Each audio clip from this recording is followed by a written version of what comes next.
మీకు ఎలా ఇన్ఫర్మేషన్ వచ్చింది యాక్చువల్గా రామారావు గారు ఇలా కాలం చేశారు అని? నేను ఆ రోజు రాత్రి పడుకుని లేచాను మద్రాసులో.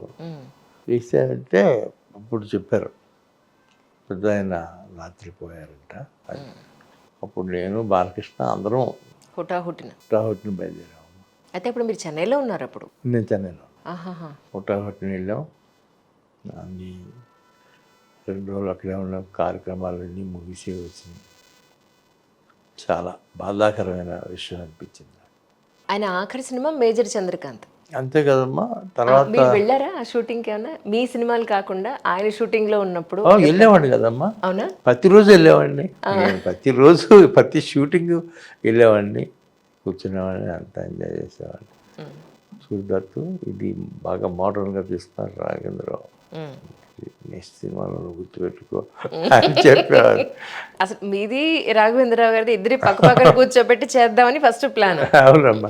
అనుకుని తర్వాత మీ ఇద్దరు టైమింగ్స్ సెట్ అవ్వట్లేదని సరే విడివిడిగానే చేద్దాం, నాకు కూడా రెండింటి కలిపి చేసేస్తే ఒకటే అయిపోతుంది, విడివిడిగా చేస్తే రెండింటి చేశారమ్మా ఇంట్లో? లేదు సార్, ఇప్పుడు ఉంది సార్. మీది అయిపోయిన తర్వాత వారదే ఉంది, వెళ్ళాలనుకున్నాను. అదే ప్రతి మనిషి జీవితంలోనూ మంచి చెడు అప్ అండ్ డౌన్స్ అనేవి చాలా కామన్గా ఉంటాయి.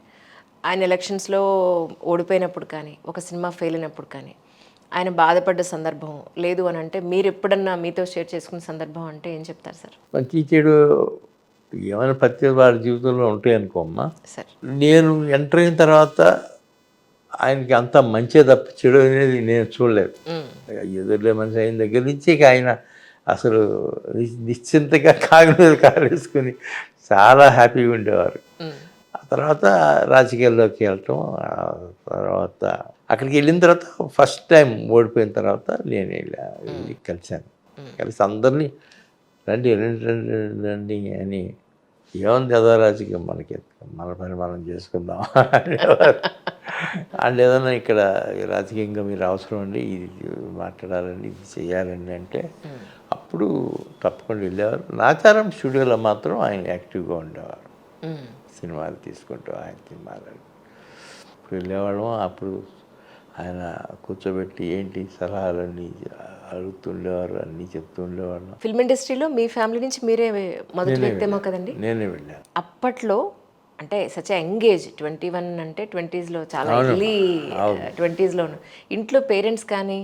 లేదమ్మా, మా ఫాదర్ని ఒప్పించిన తర్వాత వెళ్ళాను. ఒప్పించడానికి అంటే ముందుగా విశ్వనాథ్ గారితో సినిమా తీసాం. ఓకే.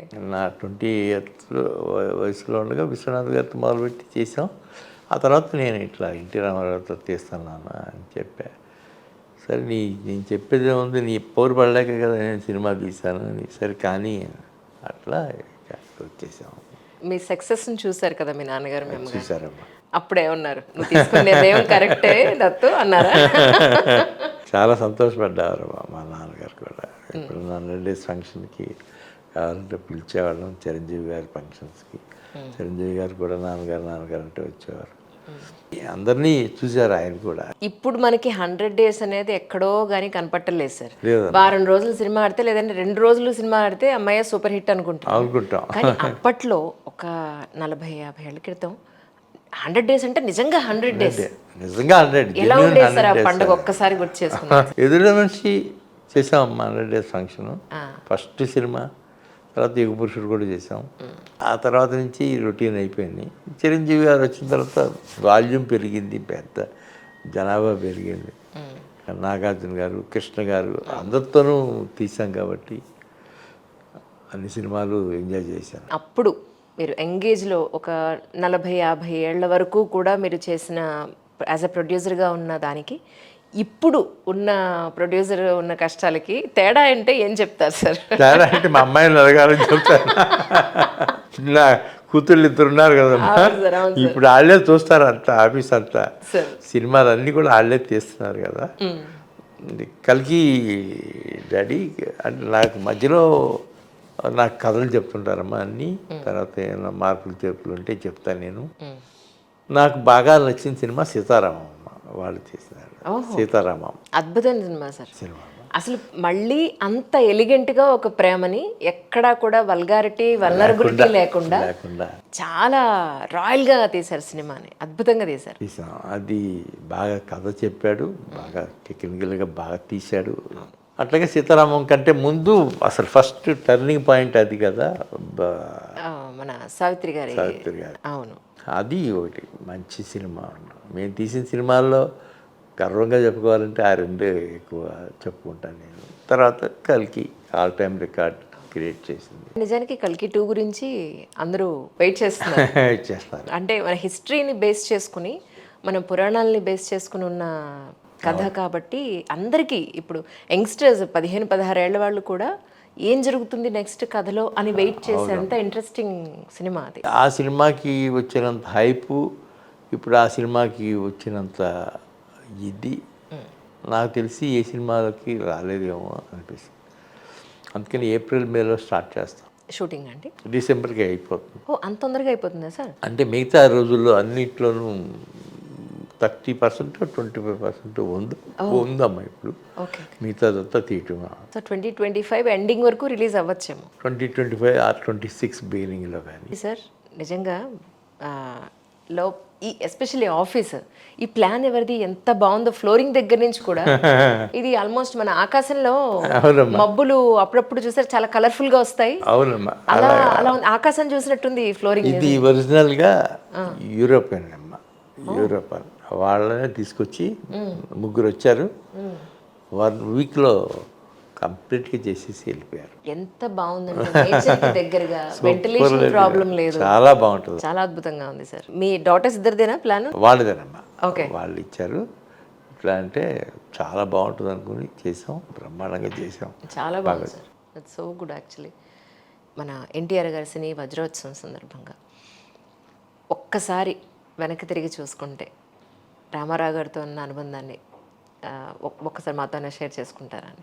ఏమని గుర్తు చేసుకున్నామ్మా, ఏమని చెప్పాలి?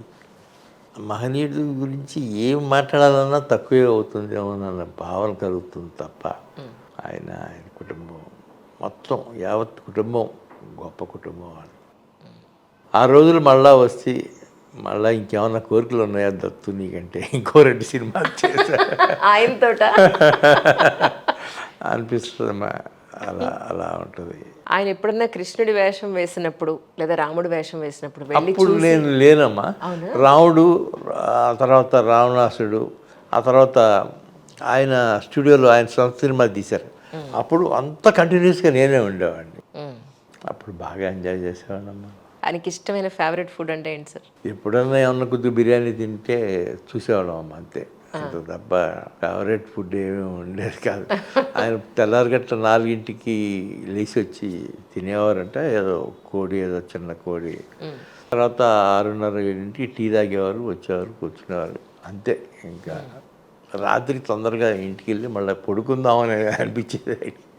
7:30-8ంటికల్లా నిద్రపోయేవారు తప్ప ఇంకా ఏమీ తినాలని కానీ ఏం పెద్ద కోరికలు ఏమి ఉండేది.